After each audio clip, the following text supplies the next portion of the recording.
Well, here I am with another limited edition unboxed. This is Ori, both and the Blind Forest, definitive edition, and Will o' the Wisps. These are both for the Switch. This was a limited edition made by iam8bit, and I think it's probably quite more expensive than it really needs to be.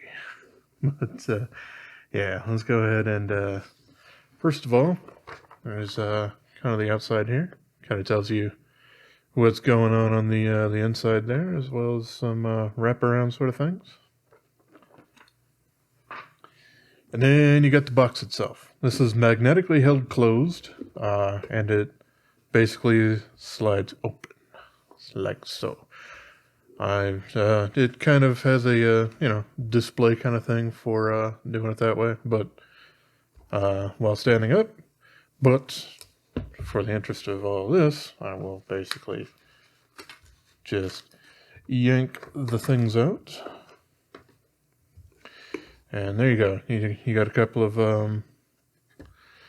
polyester ribbons or whatnot to hold that there. And you do have a, like I said, little magnet here in the insignia so that it does hold itself closed pretty well. So, yeah. Let's take a look at some of the artwork going on here.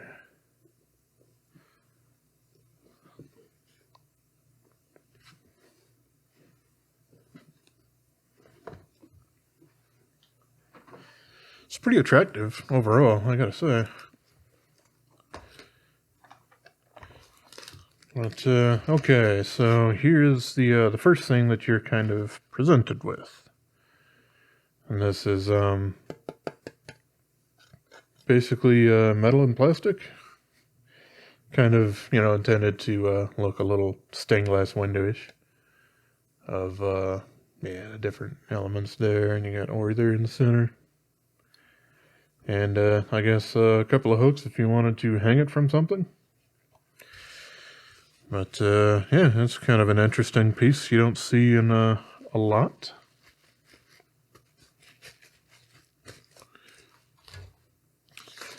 Next thing is, you got the little pen. This is Ori, and I don't remember the name of the owl. Not off the top of my head, at least. But yeah, you got Xbox Game Studios, of course, who basically absorbed Moon at some point quite a while ago. And then you have some things in this little plastic little son of a gun here. Alright, I will go through these, which is some artwork, which, like a lot of, like really old school tops, collectible cards. This is, basically screenshots from the game. Just straight up.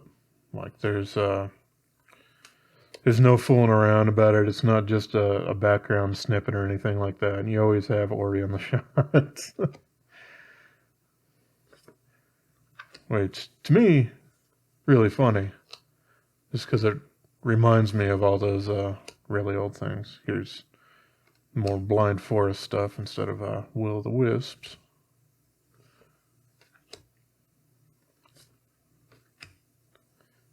It's a really fun boss fight. And there's the toad. So yeah, you got quite a few pieces of artwork. All of them just have this little Ori thing going on there. I will reverse that order just so that it stays kind of the same as it always has been. And then you have a field guide and a sketchbook. This is for the Flora and Fauna, so yeah, plants and animals. And it kind of goes through all of that. It's basically their kind of way of doing an art book, but not spending much on it. So you can tell that the binding on them is pretty thick, so they like to stay open, which kind of annoying, but at least they're in that little plastic thing to kind of keep them closed. And then, yeah, this is basically what you would call the other half of the art book, like sketches and prototype images and whatnot for different characters. So there you go. So you got some little art collection sort of things going on there. Now then, we got the two games. We got the Blind Forest, and we got Will of the Wisps. And I kind of noticed for whatever reason that the back of this one got a little dinged up. Didn't come that way. That was probably my fault for shoving it back in the box. Kind of willy-nilly. But that is what it is. Oh no, I've already basically taken these. This was their way of giving you the soundtracks for the games, but as a digital download, instead of just including CDs, which would, add more to the manufacturing costs. They were really looking to save a lot of money on this. But yeah, there's your little thing for Will of the Wisps. It was good basically for one download, so I've taken both of these, but that's what you get on the inside, along with the piece of artwork that's in there.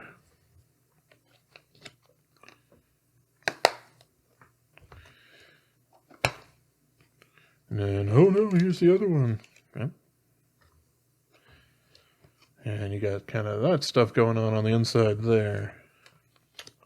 Let me take a look on the back side here.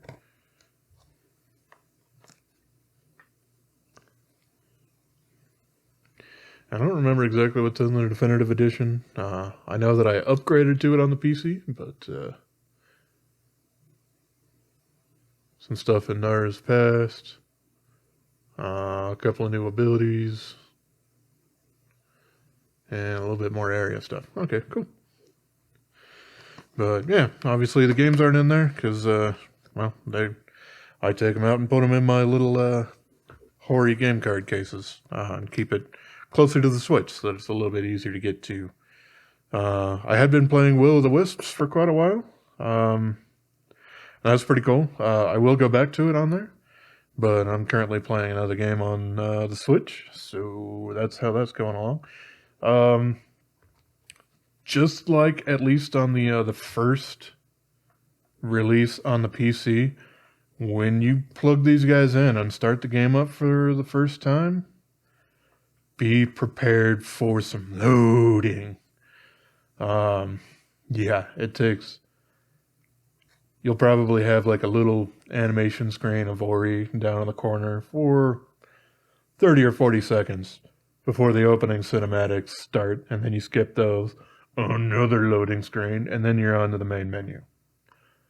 However, once that's there, a lot of the crap's already loaded into memory, and things work out all right. You don't really have long loading times in the game, and I have noticed with Will of the Wisps, there is every so often like a little slight stutter kind of thing that might screw you up in the middle of a jump, but from what I've seen, this one doesn't quite have that same level of frustration that the Blind Forest can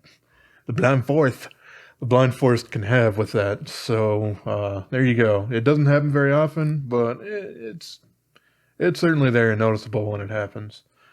But very playable. Obviously, it's going to look a little bit more fuzzy as it's in a lower resolution and a little bit turned down graphic settings from what you can get on the Xbox or, especially PC. But still looks and plays great. So, yeah.